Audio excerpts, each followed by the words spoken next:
So, వాళ్ళకి frozen shoulder problem ఉందని మీ దగ్గరకొచ్చేటప్పటికి వాళ్ళకొక ఐడియా ఉంటుందా? నో. చాలా మందికి ఐడియా లేదు. ఆ! ఇది ఫ్రోజెన్ షోల్డర్ ఉంది frozen shoulder medical టర్మ్స్‌లో adhesive capsulitis కూడా చెప్తాం. ఓకే. సో, క్యాప్సులైటిస్ అంటే మన షోల్డర్‌లో ఒక క్యాప్సూల్ ఉంటది. దానిలో మూవ్‌మెంట్ ఒస్తది. హ్మ్. దానిలో సైనోవియల్ జాయింట్ ఉంటది. That gives us nourishment for your movement. Okay. ఇప్పుడు ఆ క్యాప్సూలే టైట్ అయిపోతే where you'll get a nourishment? ఈ హ్మ్. మూవ్‌మెంటే రాదు మీకు.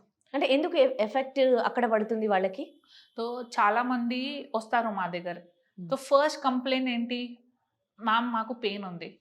ఈ మూవ్‌మెంట్ రావట్లే. హ్మ్. ఎప్పటి నుంచి రావట్లే మీకు అని? నో మ్యామ్ 2, 3 మంత్స్ నుంచి ఇది ప్రాబ్లమ్ ఉంది. హ్మ్. 2, 3 మంత్స్ నుంచి మీకు అది స్టార్ట్ అయితే you have to come your doctor physiotherapist దగ్గర రండి. వెళ్ళాలి. ఇప్పుడు మీరు డాక్టర్ దగ్గర ఎళ్తే they will give you pain killer and rest తీసుకోండి.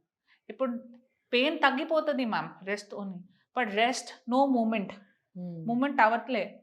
ఇంకా ఫ్రీజ్ అయిపోతది. Okay. So, first stage frozen షోల్డర్‌లో 4-9 వీక్స్ వరకు ఉంటది. So, okay. మా దగ్గర patient comes mostly in 5 weeks. Okay. చాలా rare people start coming in first to 2 weeks. హ్మ్. ఇప్పుడు మీకు పెయిన్ స్టార్ట్ అయింది.